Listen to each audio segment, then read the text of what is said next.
All right. Hello, everyone. This is Laura Williamson, and this is Bear Speak. Welcome. It's nice to have you here. I am your host. I am a personal trainer, a Pilates instructor. I am a Reiki practitioner, nutrition consultant. I'm trying to remember if I missed anything. I think that's it for now. But at any rate, we're here today. No longer are we in the TV studio. We are now doing a podcast. We're sitting right here and live for you. You can still see us. It's just in a smaller, cozier space. But we have an awesome guest with us today. Oh, and we're no longer Bear Speak also. We're Bear Speak, and we used to be Bear Fitness. I'll say it again. We are Bear Speak, and we used to be Bear Fitness, so you don't confuse the two. So when you get ready to look for us, you know how to find us, all right? Again, Edith Block is going to be our guest today. She is a therapist, and she's got some good stuff, and we're going to be talking about all kinds of things today. So you want to stay tuned. And, Edith, hi. Hi. Welcome. It's nice to have you today. Thanks so much, Laura. It's nice to be here. Thanks for inviting me. Yeah, can you tell us and tell them a little bit about yourself? Sure. Yeah. So my name is Edith Block. I live here in Wakefield, Massachusetts. Mm-hmm. I didn't always live in the United States, though. I was actually born in England and Okay. lived there for the first 10 years of my life. Wow. And then moved here when I was 10 and grew up in Natick, went to Natick High. Okay. I I dated a guy from Natick, by the way. Oh, maybe I know him. Yeah, I know. We might need to talk about that. maybe off camera. Yeah. Okay. Stay focused. Okay, Edith. sorry. Yes. Okay. Yeah. Okay, but yes, please Yeah. continue. Yeah, I'm a therapist. I have a small private practice. Mhm. That I started in the pandemic, so I'm still virtual. Mhm. I don't have any brick and mortar, Mhm. but yeah, I see all my clients over the internet. Oh, okay. Yeah. All right, so that's pretty cool. So Yeah. it seemed that the internet was easy and a safe space for a lot of people Yeah. during a pandemic. But That's right. post-pandemic, it seems to still be Yeah. holding pretty Yeah. strong for people. I see. I think so. Yeah, I do get some. Some folks say, "Do you have an office?" And I don't, so Okay. I'm obviously not their therapist. Okay. But during the pandemic, obviously everyone was virtual, Mhm. and that sort of opened up a door specifically for this industry, for therapy, to be virtual. I mean, I think there's it still makes it sometimes easier for folks to meet virtually. I Mhm. think they can meet me on their lunch break, or they're working from home, so they can log in. They don't have to drive anywhere, park somewhere, and therapy is really an hour then versus maybe an hour and a half, 2 hours to get somewhere and park. Okay. Well, Yeah. that makes it much easier. Yeah. So my question to you is, what type of therapist are you? What do Yeah. you specialize in? Yeah. So I do work with individuals, adults, Mm-hmm. mostly women, but I also Mhm. work with men, sort of ages 25 and up, Okay. going through transitions in life, first jobs, second jobs, back to school, getting into relationships, all the major changes that we experience as we grow up. Okay. Um, Men. Hmm. Really? Yeah. I've never. I have to say, and I apologize if for not knowing. yeah. I haven't had a therapist necessarily say, "Well, I specialize in helping men transition in life." Hmm. Is that new? Is that something different? Something Mm. you specialize in? Could you tell Yeah. us a little bit more about that? I think across the board, it's men and women. Okay. Everyone has new experiences that they're working through. Mhm. So my actual specialty, I would say, is with couples, but I do still see probably about a quarter or a third of my practice is individuals. Okay. But my passion is my individual clients, Okay. and my specialty, I would say, is with couples. Okay. Yeah. How long have you been a therapist? 18 plus years, about 18 years. Yeah. Really? Okay. Yeah. And I've done it in like different iterations. When I first graduated with a master's, I worked with in-home therapy, which is working with sort of at-risk youth Mhm. and families trying to keep families together versus go to programs or even incarceration. Okay. So trying to keep the family unit together. So that was like the first, first sort of decade of my life, of my career. And then I started working in a private practice in Medford, and at that point was working with some high conflict divorcing couples and their families. So, and then in 2021 I started my own practice. Okay. Yeah. So then I have two questions for Sure. you. Now, did I read somewhere here that you were a social worker? I am a social worker. You yeah. are a I social am. worker. I'm a licensed independent clinical social worker. Okay, yeah. you that's are. That's the license I carry. Yeah. Ah, Yeah. okay. Yeah. All right. What made you decide to get into this industry or this field? Yeah. Okay. That's a really good question. I think. Okay. So I'll start with saying I think this profession probably chose me versus I chose it. Okay. And what I mean by that is that I think, I think folks in the helping industry tend to have a reason why they want to help other people. As I mentioned, I moved from London to the U.S. At age 10, which is a significant change for Right. anyone. I can imagine. Part of that also was I moved here with my mom, stepdad, and brother, and my dad stayed in England. So there was some stuff. I remember the first counselor I saw was right when I first moved here. Okay. In school. So I think that probably leads to some of why I chose this profession. When I started undergrad, I thought I'd be a teacher, and I think that came from, spending much of my teen years babysitting for neighborhood kids and that kind of stuff. So that sort of, I thought I wanted to work with children and adolescents. And as I got further into the field, I realized that was not my passion. Okay. But yeah, so my first, in undergrad, my first major was education. And then I decided to change it. I don't know exactly why. I can't quite remember. And I changed it to social work. And so I got a bachelor's in social work. Okay. Yeah. But at what point did you officially decide, I want to work with couples, I want to work with families, I think this is the direction I should go in. It feels like the right thing to do. Yeah. Can you recall about when that happened for you? I can't recall an exact moment. What I can think about is that as a child of divorced family, divorced parents, and, separated family in different areas of the world, I think there's a big part of me that wants to save other families. And I think when I was working with kids in the other private practice, I did some child therapy. I noticed that a lot of the work that I needed to do was with the parents. Okay. So I thought, well, that's a trickle down method that actually works, right? That you work with parents, then they can help their kids. Okay. Okay. Yeah. So I don't know if there was an exact. Here's the moment that I can recall, but I think there are a lot of factors that led to it.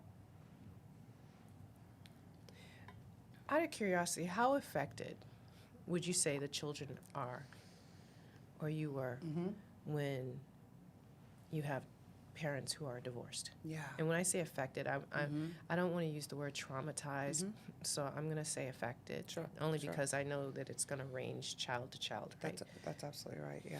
Yeah.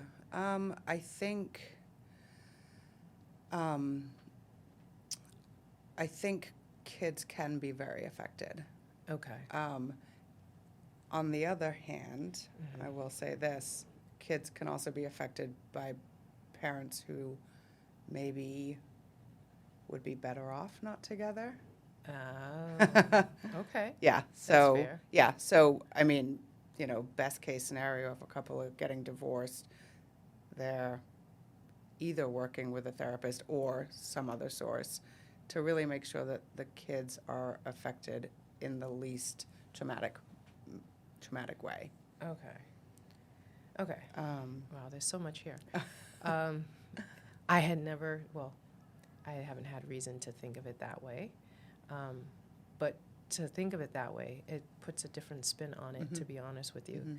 I have never heard anyone say, sometimes, it's difficult for a child when parents separate, but it's also difficult for them when they stay together. That conversation doesn't come up very often. Okay. Yeah. So, believe it or not, we're not going to talk a lot about this because I think this is a huge topic and probably for another day. Sure. I would like to focus on couples today, so probably more on the divorcees than anything else. So I'm going to put a pin in that, Okay. and that might have to be saved for another day because it's very interesting that you say that. And all that being said, what I'll also say to you is, at what point did you say, you know what, we should really look at the couples here and how we can help them so that they can help their kids, but so they can help themselves. Because if the parents aren't in I don't want to say a good way, I hate to, because I feel like that's judgment, then it's going to make it very difficult for them to, if they need to help themselves, they need to also help their loved ones, and that can make it challenging. So why the couples? Yeah. It's a good question, and I think my family of origin is a big factor. Also, so when I worked with at-risk youth and children,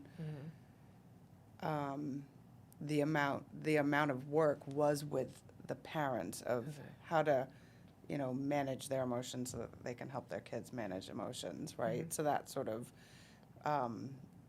that's a piece that I think feels relevant to this question.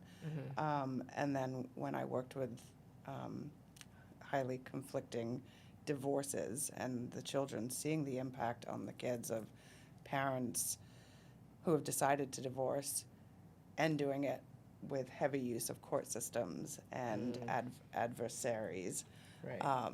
Making it more of a fight than we want to come together and divorce, right? In a way that's palatable for the kids. So I think that at different stages in my life, it sort of led to when I did decide that I was going to have this as a specialty. I think a more recent example that I haven't mentioned yet, during the pandemic, obviously a lot of people needed help and a lot of people were seeking couples therapy, and seeing how impactful being home in my own relationship within four walls, as well as seeing how different families were trying to navigate this the best of their ability. Giving support to the parents really does help the whole family. Okay. Yeah. So I'm going to back up a little bit Okay. because I noticed that you moved back to London at some point. You live with your dad. I did, yeah. Okay. So what Yeah. prompted that change? Yeah. So I had done undergrad over here. I went to Westfield State, got a bachelor's in social work. And then I was living in Framingham. I was doing I was working with adults with autism, and, working at a restaurant for extra income, and wanted to go back to grad school. And my dad, who you've met, Yes. and he loves Lovely. you. Yeah, he loves you. I ditto. Yeah, Just yeah, FYI. yeah. He does ask about you when I talk to him. He is pretty awesome, I must admit. Yeah. So he said, if you want to go to grad school over here, and so he and my mom separated when I was newly born. So, I primarily lived with my mom, and then dad weekends and school holidays, and then we moved over here. So we stayed in contact, obviously. But when he offered that, I was like, yeah, why not? Let me go over there. It's significantly cheaper to get educated outside of the U.S. Yes. But I wanted some time with my dad. He's he's my bud. I love it. Yeah. And FYI, guys, her dad is pretty awesome. I have to admit, he's pretty open-minded. He's pretty, I mean, yeah. Yeah, he's cool. He has a nice way about him. Mm-hmm. He has a really nice, a lovely energy about him. I have to admit. Yeah.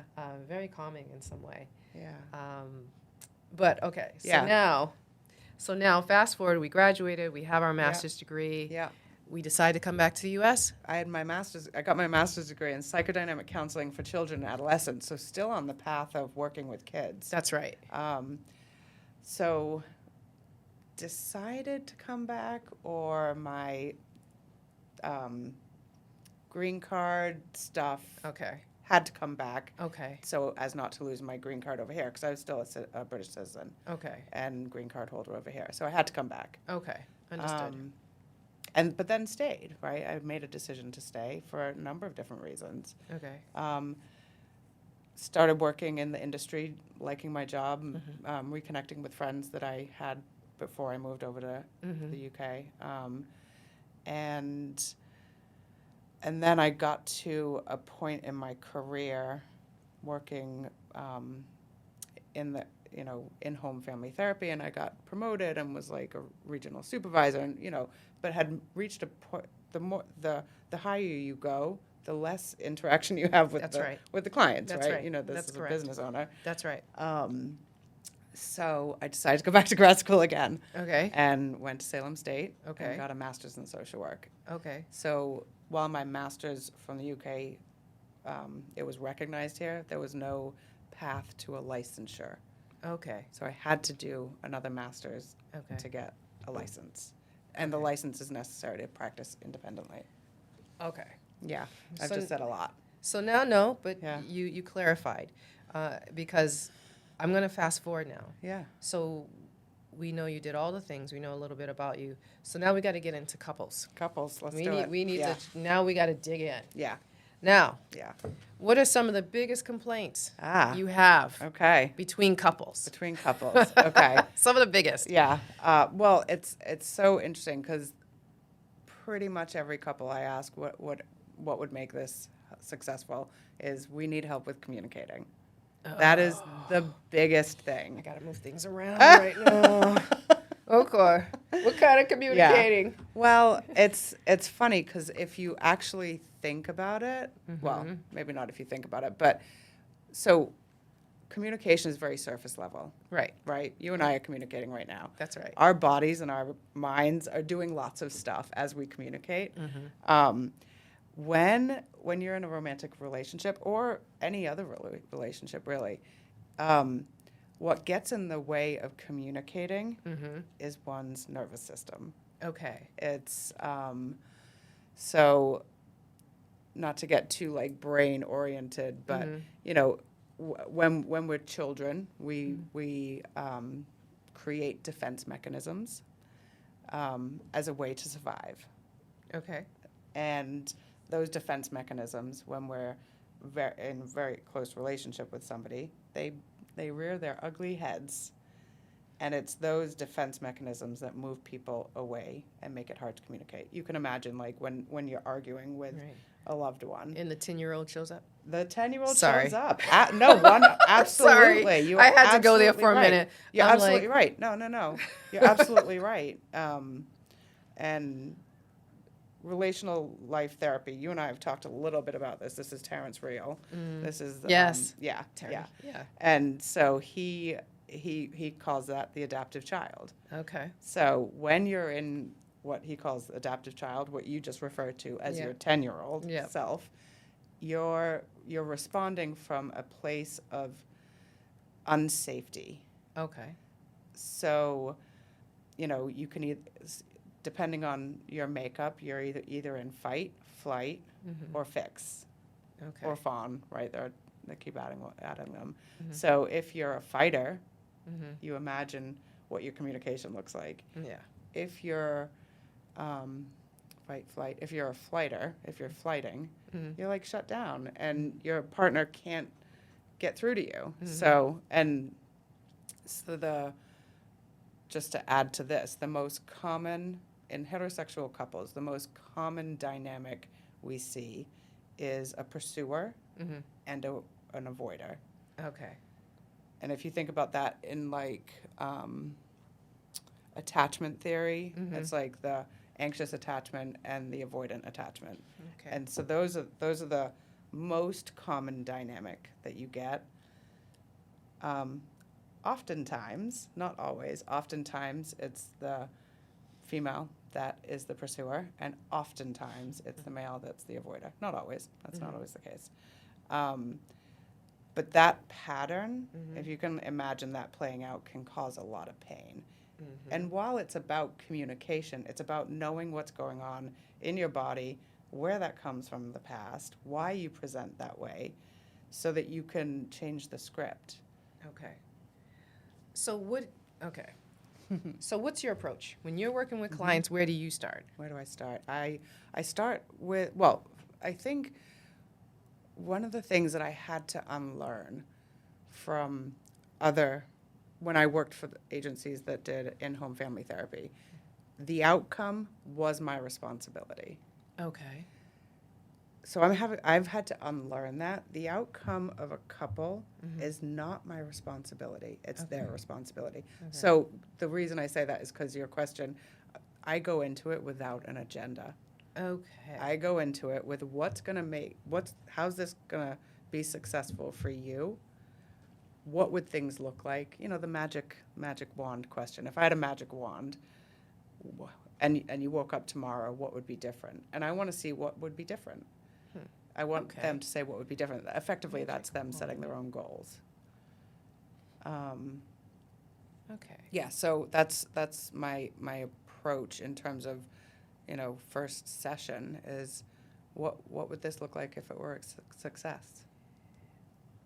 All right. So communication is the biggest one. What's the next biggest one amongst couples? Challenge, that is. Mental load. What do you mean by mental load?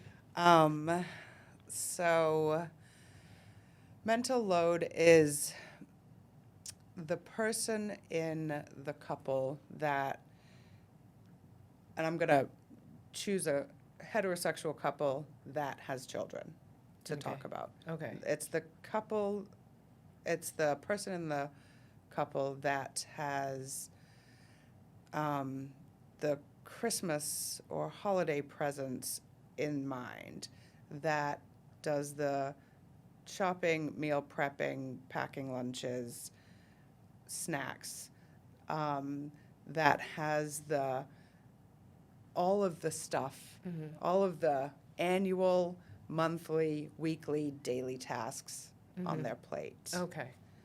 And what we do see now more is that there is a more equal distribution of household tasks. Okay. We do see that more now. And there's usually still the person in the couple that has those tasks in their head and maybe delegates them more. So that's a snapshot of mental load. Okay. Can you guess, generally in a heterosexual couple, which party has that going on? Usually the one that when the woman has the dates and the, You got it. Yeah. because she's got to be mindful of getting the kids to the school, Yeah. or if they have Yeah.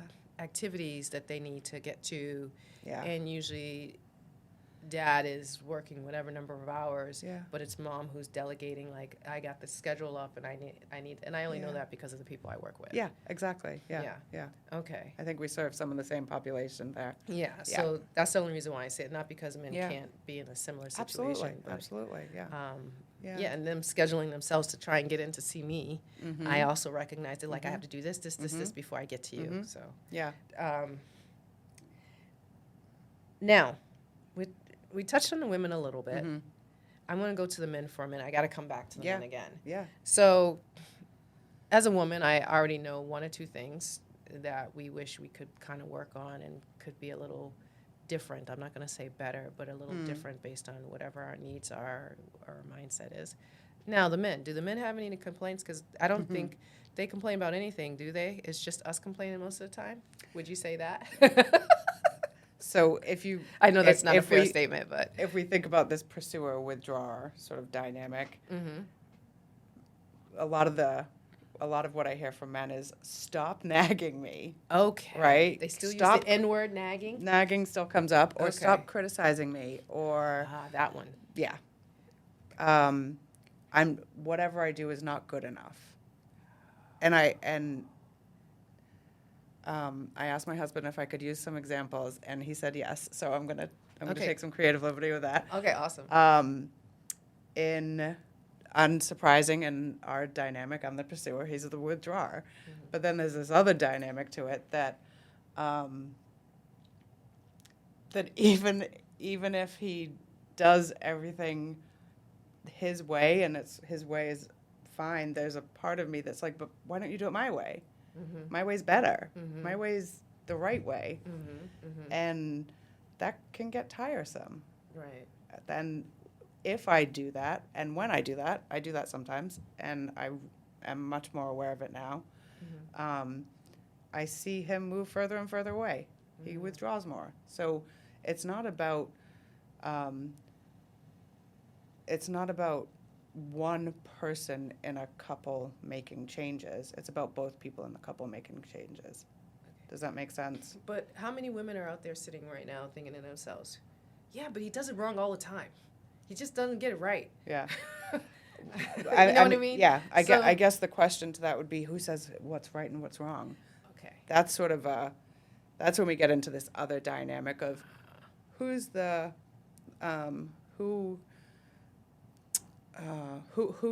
what's the power dynamic? Mm-hmm. Who's the more Mm-hmm. superior one in the relationship, and who's the one who's more filled with shame?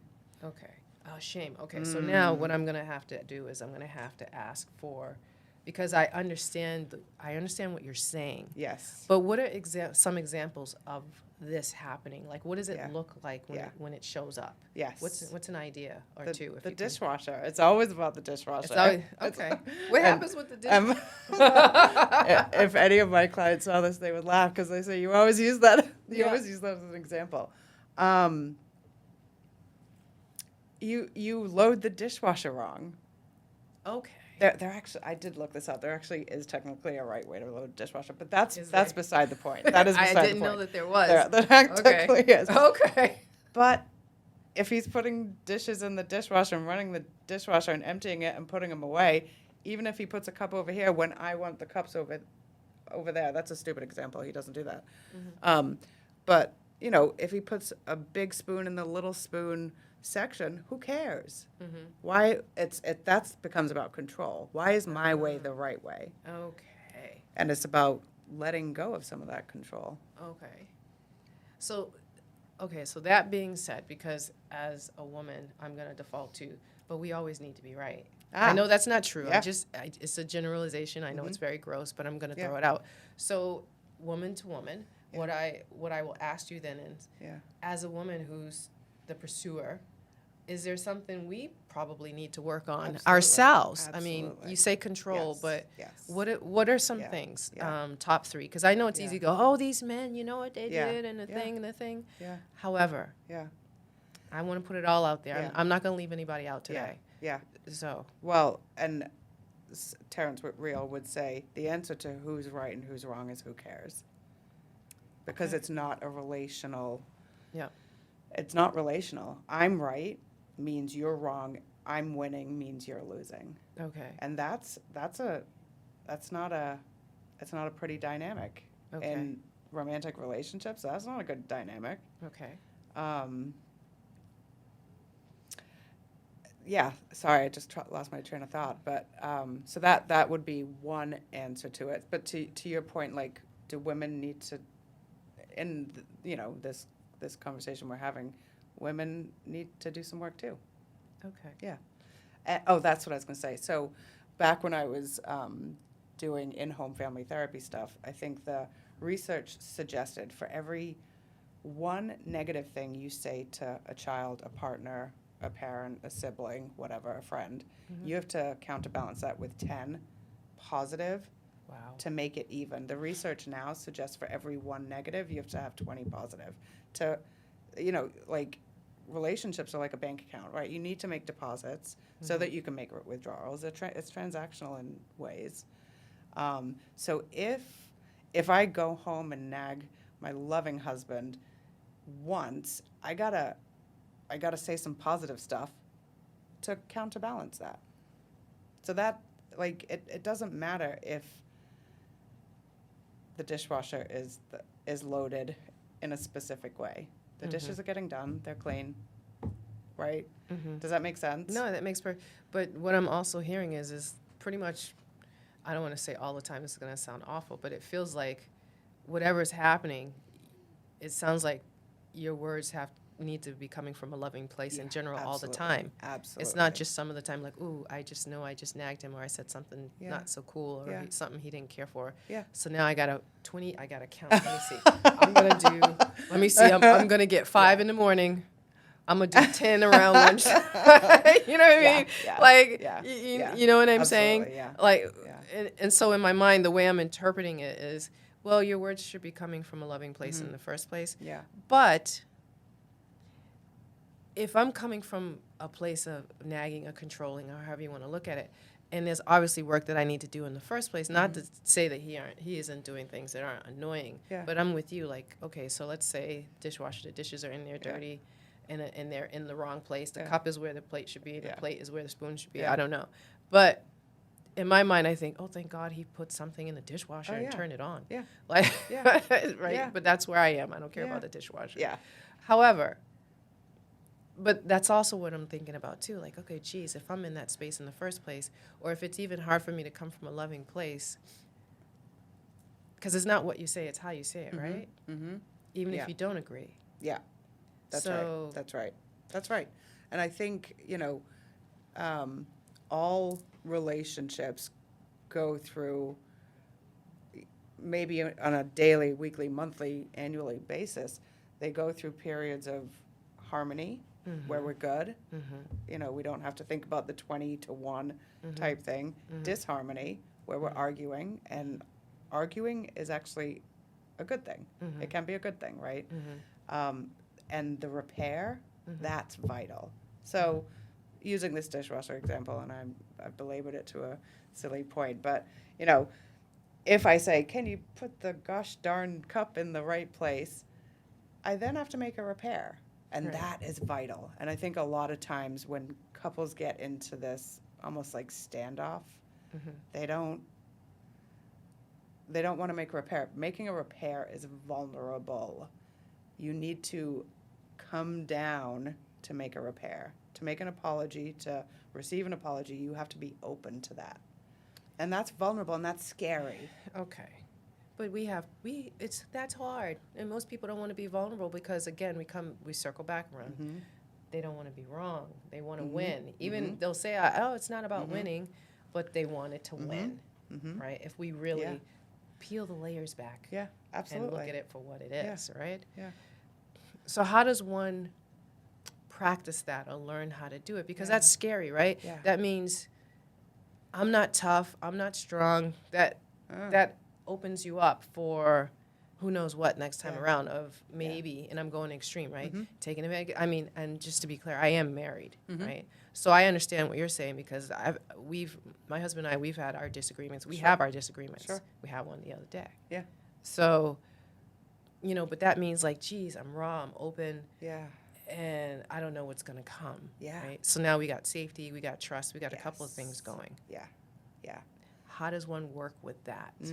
Well, I think in so many ways, right? I think recognition, first and foremost, recognition that being in any relationship, not even just romantic, but being in any relationship, there is vulnerability.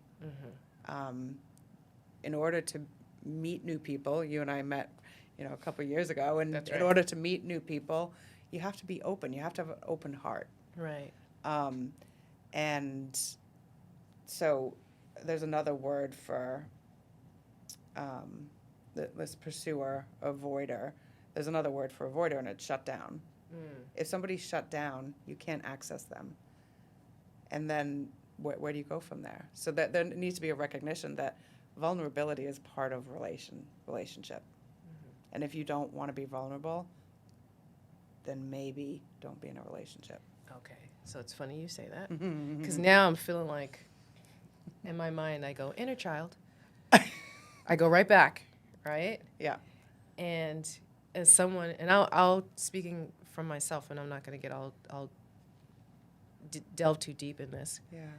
I'm not opposed to therapy or having a therapist. Mm-hmm. Matter of fact, I find it's beneficial. Mm-hmm. I'll say that. And not because I can't talk to friends, but there are some things that I recognize Mm-hmm. that I don't care to talk to my friends about. Mhm. And not because I don't trust or love them, and Mm-hmm. I do believe that they do trust, they love me, Mm-hmm.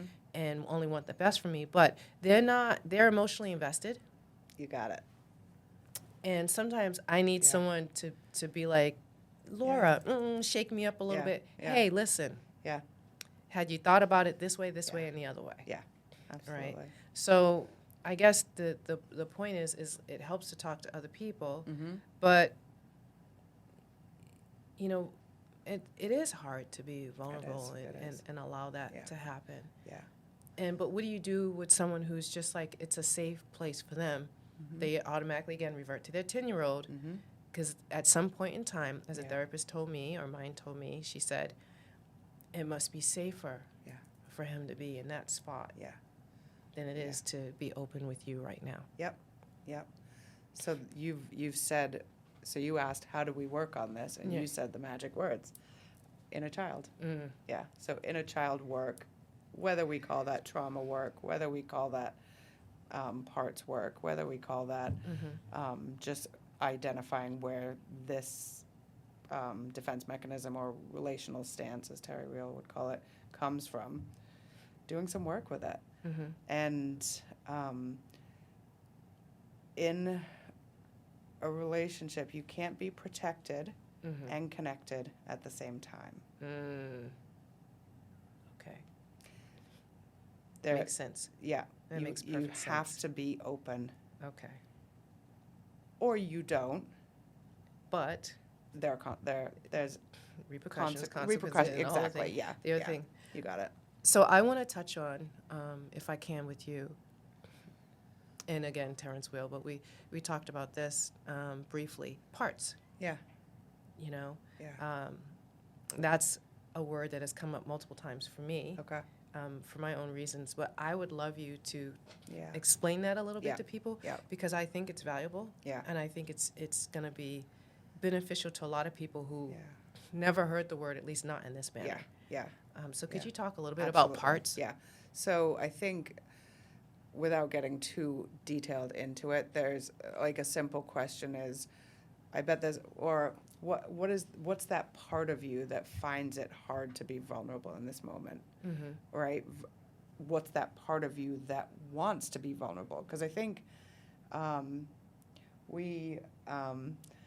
just got distracted. Yes. So, okay, so we don't, so, for using today as an example, Mhm. I was excited to come today. Part of me was excited. Yeah. Part of me was very nervous. Mhm. Part of me was. But you're awesome. Yeah, but I that see it, exact though. same thing. No. Very rarely do we have one feeling, thought, or, feeling or thought about something. Mm-hmm. So this parts work helps us go, okay, there's a part of me that wants to be vulnerable. There's a part of me that's really scared. Mm-hmm. And there's a part of me that wants things to be different in my relationship. And so then it's just easier to talk about. It's not I'm scared and I'm shut down over here. Mhm. It's not that I'm totally open and I'm going to be so vulnerable that you're going to be able to really hurt me. Mm-hmm. It's not that. It's not all. It's not all or nothing. Okay, it's just right? part of It's the part- whole. It's parts of the If whole. I think of a pie chart, I think in got it. terms of Yeah. slices. Yeah. And that's just a Absolutely. part of the Yeah. whole. Yeah. And Yeah. okay, Yeah. so because we're getting to that point where we're getting low on time, Okay. what would you recommend for work for couples to do Yeah. to help themselves? Yeah. Okay. If that's what they want to do. Yeah. I mean, reach out to a therapist if that feels like the level they want to go to, Mm-hmm. or if they just want to try some stuff at home. Planning is vital. Okay. So, my husband and I don't do it every week, but most weeks we do, and we don't have kids, right? But we're still like planning. We're planning for retirement. We're planning for, to have the trees trimmed this weekend. We're planning financially. We're planning, friends, family, visiting, all that kind of stuff. So planning. So taking even like a 10-minute, 20-minute window over the weekend of saying, here are the financial things we have coming up. Here are the tasks we have for the household. Here are the fun things we want to do. And also using that time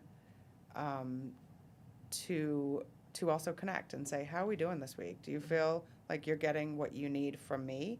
What more might you need? I feel like I'm getting what I need from you, that kind of thing. So again, not transactional in like an ugly way, but I need X. What can I do to help you give me X, right? Okay. So planning is a big part. I can't think off the top of my head what. Well, okay, but because you did a wonderful job of making a list of some things, and you mentioned being intentional. Being intentional. And active listening. There we go. Okay, so active listening is a massive one. And I can tell that you're actively listening to me right now because you were looking at me, you were nodding, right? All that kind of stuff. So what can happen oftentimes is that I come home from work and I vent to my husband, and his go-to is problem solving. That's not what I need. I don't want to blame that just being on men, but yeah, it's sometimes. Well, to that point, there's 3 types of listening, and I've learned this from Terry. There's there's problem solving, which is coded masculine. That comes easier to men generally, and oftentimes can just the desire for a different kind of listening can cause an argument, right? So, and the second type of listening is coded feminine, and that's empathic listening. Okay. Right? So even knowing the difference between that and saying to your partner, honey, I just need 10 minutes. I'm going to vent. I don't want you to try and problem solve for me. I got this. I just need to get this out of my system. And giving parameters to it, because, we're talking in cliches, and they're cliches for a reason. If a man hears, honey, I need to talk to you, oh my God, how long is this going to be? We're going to be up till 4 a.m, right? So giving like some guidance to it. I just need 10 minutes. I'm just going to talk. You just listen. Okay. That's helpful. And also, it's hard to be a listener. Okay. It's really hard to be a listener. So saying, what do you need from me? Do you need some problem solving, or do you need some empathic response? Just know what you need, and ask and express what you need. Does that go both ways, male, female? It doesn't matter which side. Yeah? Exactly. Yeah. Okay. Yeah. All right. Yeah. I believe this has been very helpful. This has been a lot of fun. Yeah. If someone wants to meet with you or they want more information, how do they find you? Where can we find you? Do you have contact information where we can get in touch with you? So I'm on Psychology Today. Okay. And that's as you know, sort of a place that you can find therapists. I also have a website, and it's edithblock.com, and that's got my contact information there.